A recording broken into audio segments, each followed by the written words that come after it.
Get your free copy of the complete tutorial at www.teachucomp.com/free. In Publisher, you will use the building block library to perform tasks related to building blocks. This dialog box lets the user insert, edit the properties of, or delete existing building block content that has been created. You access this dialog box by clicking the Insert tab in the ribbon and then clicking the Page Parts drop-down button. Choose the More Page Parts command from the drop-down menu of choices that appears to open the building block library dialog box. This shows a listing of the building blocks you can use. You may click on any one of the building blocks shown in this list to select it and preview its content in the area at the right side of the dialog box. To insert a building block, select it from the list and then click the Insert button at the bottom of this dialog box. The content is then inserted into the page.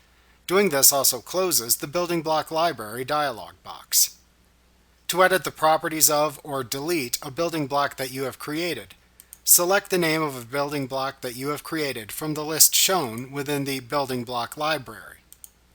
To delete the selected building block, right-click the selected item and then choose the Delete command from the pop-up menu that appears. You will be prompted to confirm your choice in another dialog box. Click the Yes button to delete the selected building block. In this case, the building block library will remain open afterwards. Alternatively, to edit the properties of a building block you have created, select the building block from the list. Right-click the selected item and choose the Edit Properties command from the pop-up menu that appears. Doing this then opens the Edit Building Block Properties window where you can edit any of the associated properties of the building block. When you have finished editing its properties, click the OK button to save your changes. Once you are finished with the building block library dialog box, you can click the Close button to close it and return to your publication. Note that you cannot delete or edit the properties of any building blocks that you have not created.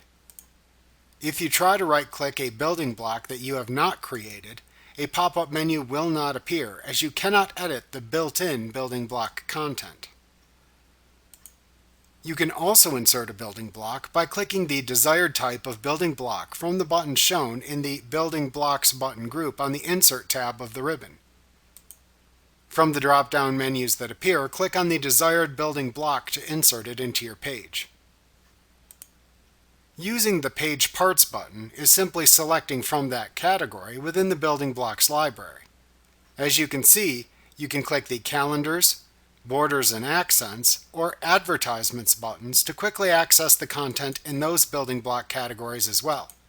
You can also click the Show Building Blocks Library button that appears in the lower right corner of the Building Blocks button group on the Insert tab of the ribbon to open the Building Block Library dialog box.